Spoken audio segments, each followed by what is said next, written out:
नमस्कार विद्यार्थी मित्रों, गुड मॉर्निंग।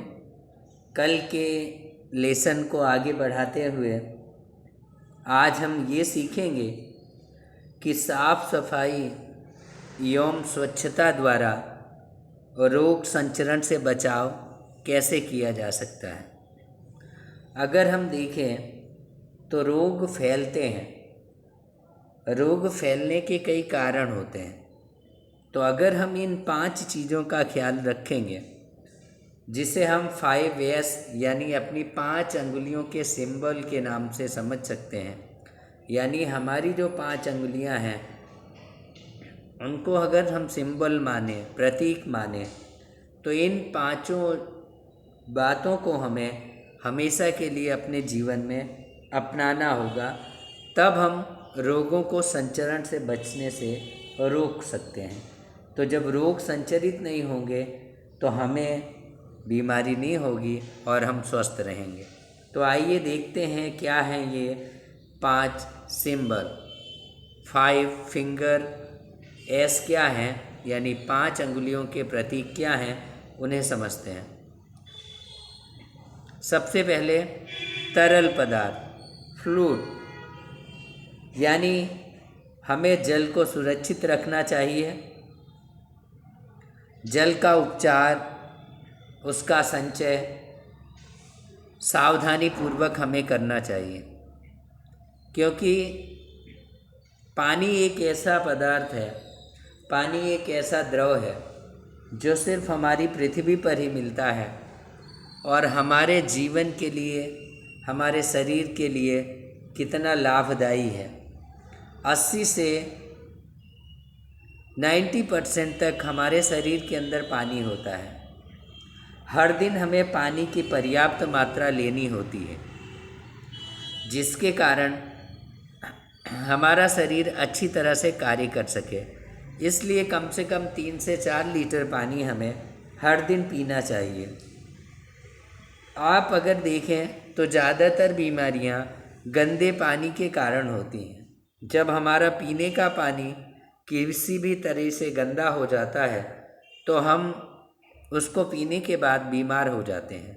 साथ ही जो मच्छर होते हैं वो गंदे पानी में ही अपने बच्चे देते हैं और अपनी जनसंख्या वृद्धि करते हैं। तो जैसे आपके छत पर टायर रखा है, कुछ कचरे रखे हैं, गंदे पदार्थ रखे हैं, वहाँ पे पानी भरा हुआ है, तो उसमें मच्छरों के पैदा होने की ज़्यादा संभावना रहती है। इसलिए हमें अपनी आसपास की जगहों को साफ़ सुथरा रखना चाहिए। जो हमें पीने का पानी है, आप उसे गर्म करके उबाल के फिर बर्तन में भर सकते हैं। बर्तन को अच्छी तरह से ढक देना है ताकि उसमें किसी भी तरह की कोई भी जीवाणु अंदर प्रवेश ना कर सकें, और हमें स्वच्छ और अच्छा पानी पीना चाहिए। तो ये पहले सिंबल का मतलब, पहली अंगुली का मतलब यही है कि आप पानी की सुरक्षा करें, उसका संचय करें और अच्छा और स्वस्थ पानी पिएं। दूसरा आता है, नंबर 2 पे है हाथ व उंगलियां। खाना बनाने से पहले और खाना बनाने के बाद हमें हाथों को अच्छी तरह से धोना चाहिए। अभी 1-2 साल पहले बहुत अच्छी तरह से आपको वीडियो देखे होंगे, लगभग सभी लोगों ने ये वीडियो जारी किए थे। काफ़ी सेलिब्रिटी ने, काफ़ी बड़े लोगों ने, जो हमारे फेमस लोग हैं, उन्होंने भी हाथ किस तरह से धुलना है, कितनी बार किस तरह से साबुन लगाना है, कैसे कैसे हाथ को धुलना है, 4-5 स्टेप आपको बताए थे। तो इस तरह से अगर हम हाथ धुलते हैं तो हमारा हाथ पूरा क्लीन हो जाता है, फ्रेश हो जाता है, जिससे रोग के जीवाणु अगर हाथों में लगे हों तो धोने के बाद वो ख़त्म हो जाते हैं। इस तरह से हमें खाना बनाने के पहले या खाना खाने के पूर्व हाथ को अच्छी तरह धोना चाहिए। अगर आप मल त्याग के लिए गए हैं तो उसके बाद आइए, हाथ धुलिए, अच्छी तरह से हाथ को साफ करिए ताकि रोगों के जीवाणु आपके नाखून के अंदर ना घुस सकें या आपके हाथों के माध्यम से मुंह से होते हुए पेट में ना जा सकें। कई लोगों को इतनी जल्दी रहती है कि वो स्कूल से गए, फटाफट उन्होंने बैग फेंका, ना हाथ धुलना, ना आओ देखा, ना ताओ, सीधा खाने पे टूट पड़े। तो ये गंदी आदतें हैं, इसमें हमें सुधार करने की आवश्यकता है। जब हम इन गंदी आदतों को सुधारेंगे तभी हम स्वस्थ रह सकेंगे, रोगों से अपने शरीर को लड़ने के लिए तैयार कर सकेंगे। इसलिए हाथ धोने कितनी भी जल्दी हो, आप कितनी भी भूख लगी हो, कैसी भी परिस्थिति हो, लेकिन हाथ धुलने में जल्दबाजी ना करें। हाथ को व्यवस्थित ही धुलें, जितने स्टेप बताए गए हैं उन स्टेप के हिसाब से धुलें, ताकि हमारे हाथों के माध्यम से कोई भी रोगों के जीवाणु शरीर के अंदर प्रवेश ना कर सके। तो ये हमारा दूसरा प्रतीक है। पहला प्रतीक, हम जल की सुरक्षा करें, जल का उपचार करें, अच्छा पानी पिएं। दूसरा, अपने हाथों को अच्छी तरह से धोएं, हाथों को साफ रखें। और हाथ धोने का महत्व कोरोना काल में आप अच्छी तरह समझ गए होंगे। आगे बढ़ते हैं, अब तीसरा देखते हैं। तीसरा है, हम जानते हैं कि हमारे घर में मक्खियाँ बहुत होती हैं और मक्खियाँ व छोटे छोटे कीड़े बहुत होते हैं। मक्खियाँ और कीड़े ये रोगों के घर होते हैं। ये रोगों को, जीवाणुओं को अपने ऊपर, अपने पैरों में, अपने पंखों में फंसाकर एक जगह से दूसरी जगह पर ले जाते हैं। कई बार हम जाते हैं किसी दुकान पर, मिठाई देखते हैं और कोई चीज़ जलेबी वगैरह देखते हैं, तो देखते हैं कि दुकान वाला उसे ढककर नहीं रखता। अगर ढककर नहीं रखता तो उसमें बहुत सारी मक्खियाँ भिनभिनाती रहती हैं। मधुमक्खियाँ भी कभी कभी हमें देखने को मिल जाती हैं।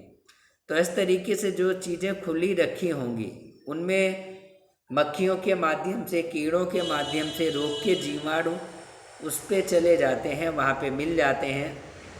और एक ख़ास बात और, रोग के जो जीवाणु होते हैं वो हमारी खुली आंखों से हमें दिखाई नहीं पड़ते। इसलिए आप सोचेंगे कि आप मक्खी के साथ कोई जीवाणु आया है, आप उसे देख रहे हैं और हाथ से पकड़ के निकाल देंगे, तो ये बिल्कुल संभव नहीं होता। और दूसरे साथ साथ देखने जाएं तो जो मक्खी टॉयलेट के अंदर बैठती है वही मक्खी हमारे किचन रूम में भी बैठती है।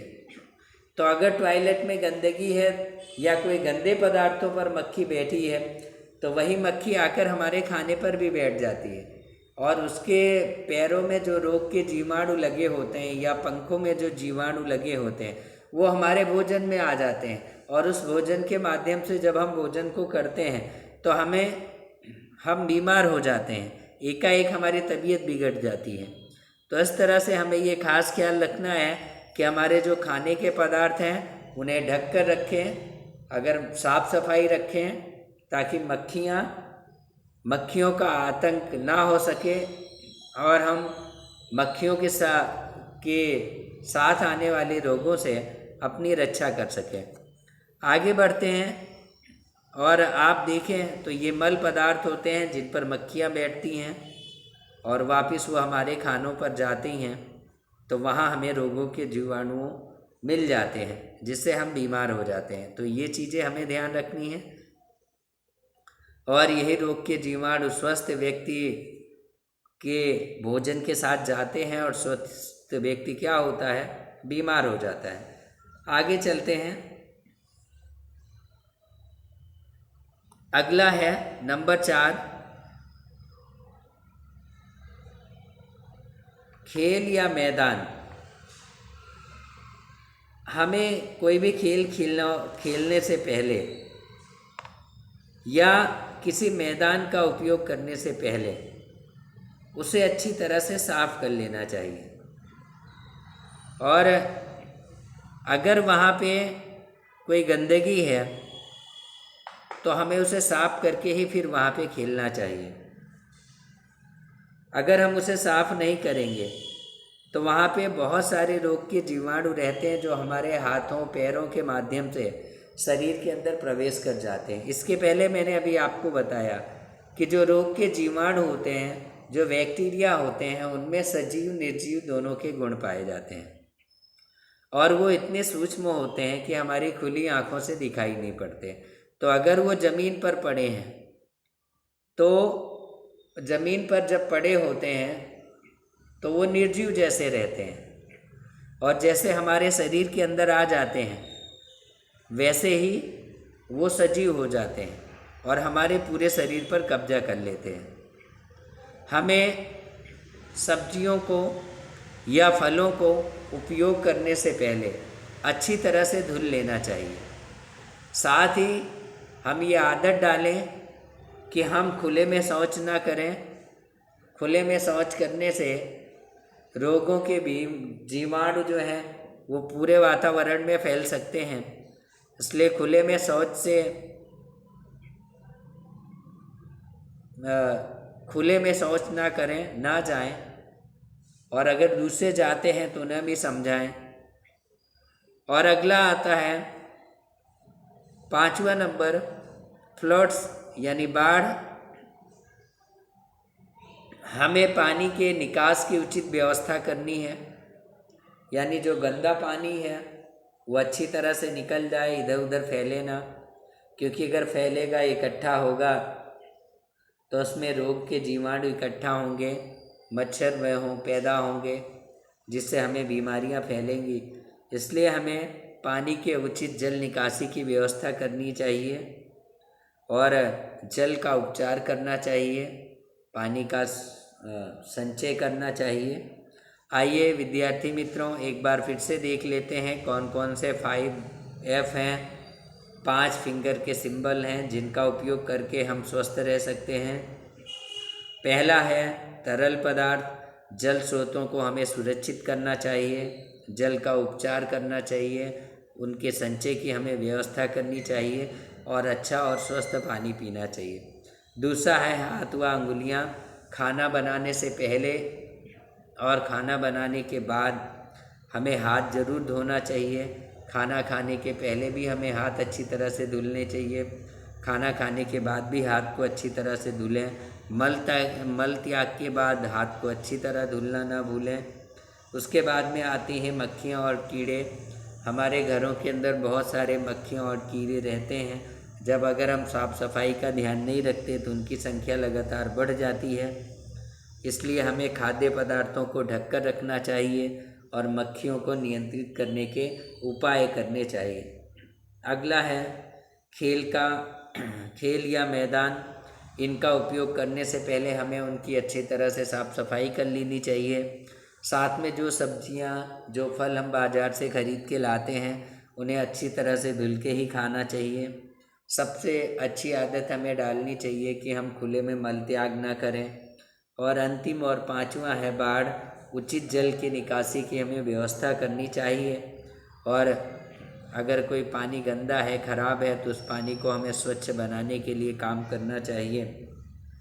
और इस तरह से विद्यार्थी मित्रों, अगर हम देखने जाएं तो साफ़ सफाई एवं स्वच्छता के द्वारा हम रोगों से बच सकते हैं और हमें रोग ना हो इसके लिए हम सावधानी रख सकते हैं। इसलिए आप इस 5F यानी 5 अंगुलियों वाले प्रतीक को अपने जीवन में उतारें। साथ साथ दूसरों को भी इसके लिए प्रेरित करें ताकि कोई भी किसी भी तरह के रोग से पीड़ित ना हो और वो हमेशा स्वस्थ रहे, खुश रहे। आगे बढ़ते हैं विद्यार्थी मित्रों। अब हम देखेंगे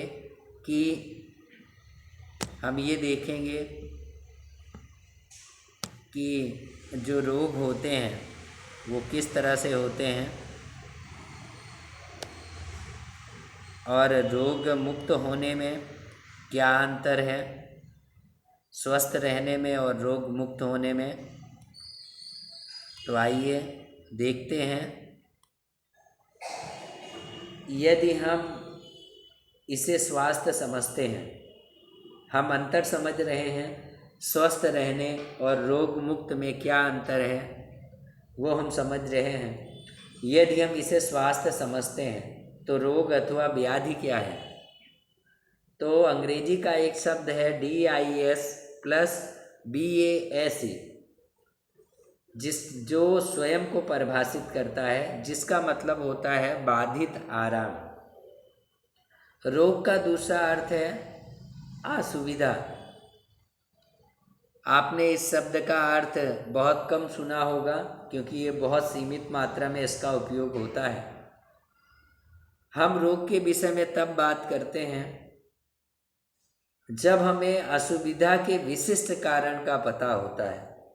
जब हमें कोई विशिष्ट कारण होता है, हम बीमार हो जाते हैं, हम चल नहीं पाते हैं, हम कहीं एक जगह बैठ जाते हैं, बिस्तर पर रहते हैं, तो हमें विशिष्ट कारण का पता होता है, तभी हम कहते हैं कि हमें यह असुविधा है और मैं स्वस्थ नहीं हूँ। इसका ये अर्थ होता बिल्कुल नहीं है कि सही अथवा हम अंतिम उत्तर उसका जानें।